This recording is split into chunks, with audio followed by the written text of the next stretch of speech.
Yes, sir. What's good, beautiful people? You already know if it's blessed, then it's FNS. With me always is my boy D Knight. Yes, sir. All right, and you listen to the Friendly Neighborhood Savage podcast. And today we are talking Verzuz. Now, obviously, this has been the trend since the whole COVID pandemic thing. Everyone has been getting involved in it. Right now, I think the latest one that just happened was, I believe, the Rick Ross and 2 Chainz Verzuz. That one was good. I think so far the best one. What do you think the best one was so far? A lot of people like the Snoop Dogg and DMX one. Yeah, I was about to say that. Yeah, that one was a good one. Obviously, one that was really popular was the Erykah Badu versus Jill Scott. That's crazy. That one was really good as well. There's been a couple, man. Obviously, just for me, two of probably my favorite rappers of all time, Fab and Jada. That one I enjoyed thoroughly, because I've always been a fan, especially with Freddie versus Jason.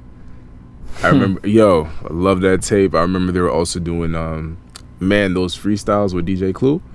Hot 97, they would do it. I think it was every Friday they would do it. So I was a big fan of that. But moving on, there's a couple verses though that have not happened that I definitely do want to see. Off the top of my head, Missy Elliott versus Lil' Kim. Oh. And you said Busta Rhymes. Busta Rhymes. Or Busta Rhymes. Yeah, now, that would be crazy. That would be dope because, man, Missy Elliott is a legend out here.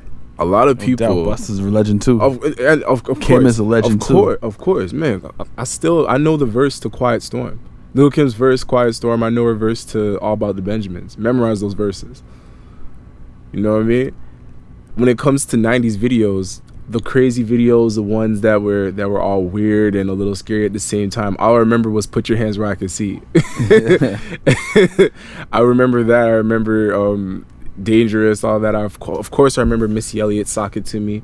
Moving on forward into the 2000s when she did Get Your Freak On. Like, those videos were creative. Yeah, Missy Elliott was the queen of that style. And Busta Rhymes was the king of that style. Of course, man. Their videos were eccentric. I remember, man, What's It Gonna Be? With the video we did with Janet Jackson. That video was like, man. Give me some more. Yeah, exactly, right? I could go on and on. So I feel like that would be a great battle just because, man, like, and those guys, both of them, when it comes to lyrics and everything like that and flow. Oh, yeah. Their flow's unmatched. There's no one else right now that can flow like Busta. No one can flow like Busta. No one can flow like Busta Rhymes. No one can flow with like Missy Elliott. Yeah, Busta's been around for a long time. Missy Elliott too, actually. Of course, man. What ladies' night?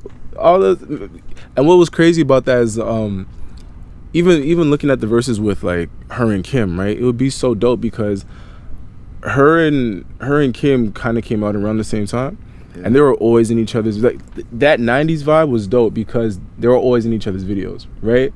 They were doing collabs and everything like that as well.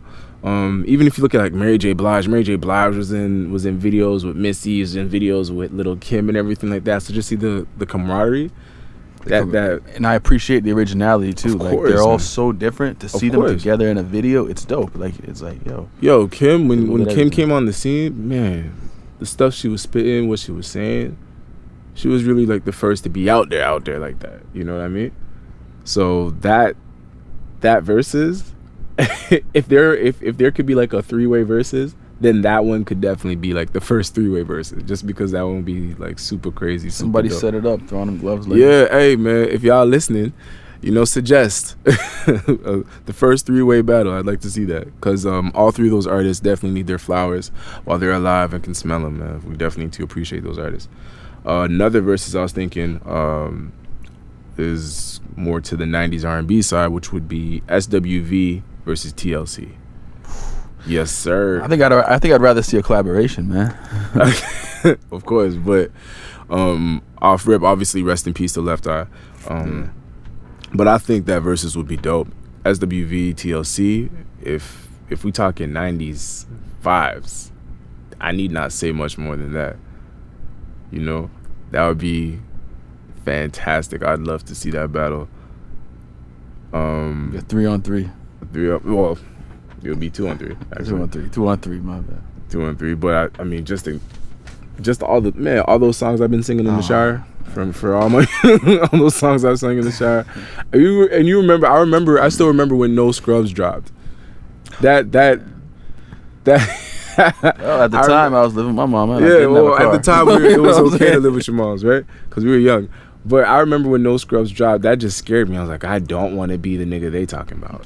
I'd hate inspirational for young men. Inspirational to get your life together. I'm like, I definitely don't want to be the brother they talking about in those videos. Absolutely not. SWV of course had It's About Time, Rain, Weak, Human Nature. But then with TLC, Ain't Too Proud to Beg, Baby Baby Baby, Waterfalls, of course, No Scrubs. Creep, Red Light Special, I could go on and on. So that would be a versus with some heavy hitters for real. Another one that might raise some eyebrows, but it's one that I thought would be dope. G-Unit versus Outkast. Yeah, definitely gonna raise some eyebrows. Yeah, raise some eyebrows. Probably people was like, man, what is you talking about? But no, I feel like that would be a good versus as well. G-Unit versus Outkast. Very, very different styles. Very different styles, but when both groups was on fire when they was out. That's obviously fact. But with Outkast, obviously Outkast came out first because Outkast came out in the 90s, but I still feel like G-Unit, when G-Unit came out, when they had their run, they had a run. You know what I mean? So I feel like Outkast and G-Unit would be a good versus. The next one I thought about was the Baby versus Little Baby. I think that I'm surprised that one hasn't happened. I know they're relatively new in their careers, even though they've been doing their thing from the mixtapes and stuff like that. Obviously both artists have had mainstream success. I'm just surprised that one kind of never happened yet. I'd like to see that one. It's a Baby versus Baby. Baby versus Baby. I'm the Baby no versus Birdman. Silly. The Baby versus Little Baby. I'm a fan of both. So I definitely. All right, but who you got though? Honestly, I take Lil Baby. You said the Baby. You said you take the Baby. Yeah, I'm saying the Baby, man. It's actually not even close, to be honest. Whoa. Nah, no disrespect to Lil Baby. Just Whoa. I think you bugging real quick. I think you bugging. Lil Baby got bangers. They both got trust me, I'm a fan of both. Blank, I still listen to the Baby's mixtapes and all his old stuff, and Baby on Baby and everything. I miss it. I still listen to his mixtapes. So his old stuff, but yeah, you can't just discredit Lil Baby like that. You know what it is, man. I haven't heard enough of his music. I've heard 2 or 3. Okay, well then that's why you need to stop sleeping on the boy. Stop sleeping on him. Dive into that catalog, bruh. Next one I was thinking about, definitely one that I definitely need to see. I wish it would happen. J. Cole versus Kendrick. Everybody wished that would happen. Yeah. People have been putting them against each other for years. Yeah. Well, no, I wouldn't say putting them against each other, but I feel like because for the longest time it's been that top 3, right? It's been Drake, J. Cole, Kendrick. Or is it Kendrick, J. Cole, Drake, or J. Cole, Drake, so on and so forth, you get what I'm saying? So just to see J. Cole and Kendrick versus each other, I think would be dope. But definitely one for the culture. Both are similar when it comes to subject matter. Exactly, right? They're both seen as conscious, woke rappers, right? Right. So I think for sure, not to mention their mixtapes, Section 80, come on. Crazy. J. Cole with the come up and the warm up. Come on, man. You not say much more than that. So that's definitely one I'd love to see. Another one, going back to that R&B, would be Ashanti versus Brandy. Ooh. I think that would be pretty good. I say Brandy got it though. Brandy for sure would be taking it. Brandy would take that W for sure. And Brandy's got a serious fan base too. Oh hell yeah! What? I have her album from 1994. I have it. Yeah, her fans will ride for it. I still bump her debut album. That debut album slaps. No questions needed on that. So that's not to say Ashanti ain't got back. Rain on Me. Foolish. I'd say I probably got Ashanti between the two. Are you serious? I would say so. Kill yourself. What are you saying? Like, but if it was up to like, if it was a voting thing, I think Brandy would win. I'd say I'm not even Brandy all the way. What? Full Moon. Listen to the like. Come on, B. Listen. Sitting on Top of the World. I think Brandy got more fans. Boy Is Mine. Oh yeah. What? Talk About Our Love. I'm not changing my mind, man. I can see you're not changing your mind, but I just want you to know you're being silly because Brandy's taking that all the way, but you bugging, my nigga. And that's not to discredit Ashanti at all. Ashanti's tight. In the words of Country Wayne, I'm not judging you, but I'm looking at you different. That's all. I'm gonna leave it at that. Yo, the next one I was looking at, Drake versus Weezy, and when I say Weezy, I mean Lil Wayne, Weezy F.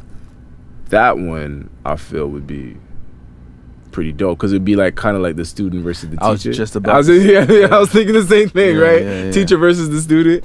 You know, I think that'd be a really good one. Oh, it's tough, man, because like in the beginning, Drake was really like a pupil of Lil Wayne, right? But he's gone so far past that now, and they've kind of like trajected in different directions at this point. How so? Well, I mean, Drake isn't like a student of Lil Wayne anymore. Lil Wayne's doing his own thing and Drake's doing his own thing. Right. You know, like it used to be, the two were like inseparable. Right. You know what I mean? And now Drake is just going in his whole different direction, taking over the world. Right. I feel like the thing is with Weezy is like with Wayne. Wayne did that for Drake. He did that for Nicki and stuff when they first got on, right? Yeah. He was shout out Wayne because Wayne really was really, I feel like, was really selfless in that. Because he didn't have to, you know what I mean? Oh, yeah. He really got on those tracks and helped them shine and brought out the best in them. So he really, like, for real, took them under their wing and, like, helped them grow up. And this is at the time when Wayne was, like... On fire. On fire, for real. So he didn't have to, but, man, like, shout out Wayne. That was a really good look. I just think that'd be, like, a really dope versus. Wayne versus Drake. Yeah. Who you got? Why you...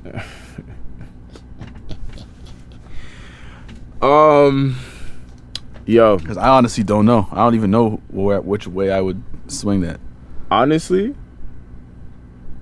obviously, off rip, I'm a fan of both, but I take Wayne, bro. As much bangers as Drake has,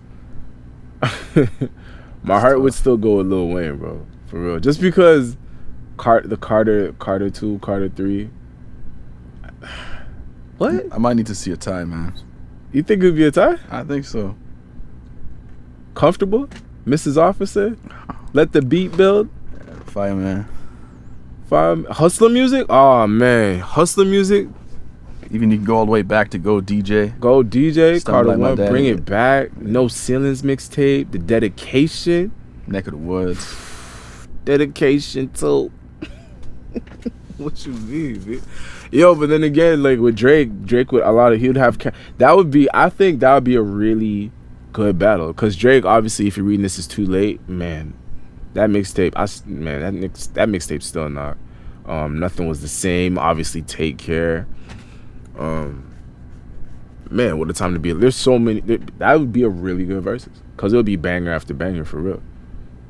You know what I mean? So you're looking at two artists who, when Wayne was on top. No one was touching Wayne, right? And now the same thing could be said about Drake, right? No one's touching Drizzy right now. Whenever Drizzy, speaking of which, he just dropped the video "Laugh Now, Cry Later." I love that video. Durk? Yeah, with Durk, man. Lil Durk's also nice with it too. But yeah, that video, I love the video. The song was alright. The song was alright. It's cool. It's cool. But I love the video. The video made me love the song a lot more. The video looked like a Nike commercial to me. Well, it was. Essentially, niggas signed to Nike, sponsored by Nike. So. Got you, right. Honestly, at this point, I don't ever look at someone and be like, I'd trade for their life. But when I look at Drake's life, I can't lie. Like, sometimes I'm like, you know what? If I could switch bodies with Drake, or switch lives, not bodies, but maybe lives with Drake, I wouldn't necessarily mind that. Because to go to the whole Nike headquarters and chill out with all the stars and Nike athletes and literally go in the store and go stupid in the store. Like, yeah, I ain't the jealous type, but yo, it hurt my spirit. Like, if you and Drake accidentally happen to change lives, you wouldn't be mad at it. What, on some Freaky Friday stuff? Yeah, okay, yeah, I like that. He's not getting his life back. Let me tell you that he's not getting his life back. Sorry, I'm changing numbers, emails, like the passcode on his mansion. Like, nigga, you don't live here no more. You drive a Civic now. You know, you drive a. He's like, where's the whip? You see that Civic over there? It got rims, but you see the Civic? That's you. Don't worry about the Benzes and the Phantoms and stuff. That's mine right now. Drizzy, we doing this podcast, all right? You got a 9 to 5, Drizzy. No, I'm playing, but but once again, that would be a really dope podcast. I mean, podcast. Would be a really dope versus. The next one, I think, once again, is gonna raise some eyebrows, but Beyonce versus Mariah Carey. Ooh. Now, hold on. I know a lot of people are saying that's blasphemous. How dare you? No one can beat Queen Bee. I'm not saying she get beat. I'm saying it would be a good versus, because you need to check your history on Mariah Carey. Mariah Carey's been out for a while now. She's got a good catalog. You need to know yourself. So, and obviously Beyonce, you know, it speaks for itself. I don't really have to say much more than that, but the name, and you already know what's popping. You already know what it is. Yeah, Mariah Carey would definitely be the underdog. In any competition where Mariah Carey is the underdog, that's something you got to see. Yeah. Who you got, though? You got, I got to say Beyonce. It's pretty straight. I just don't want no smoke from the Beehive. That's pretty straightforward. Yeah, Beyonce's taking that one. And the last one,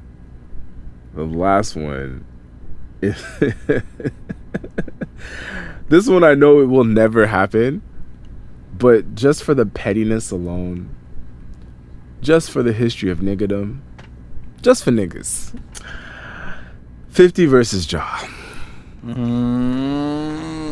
Now that one might spill into the streets. No, it already did. It definitely did. But now a lot of people are like, yo, why are you even bringing that up? Like, obviously 50 washed Ja Rule. Now, listen, if we're going off just hits, let me explain something to you, right? At one point in time, Ja Rule was on fire.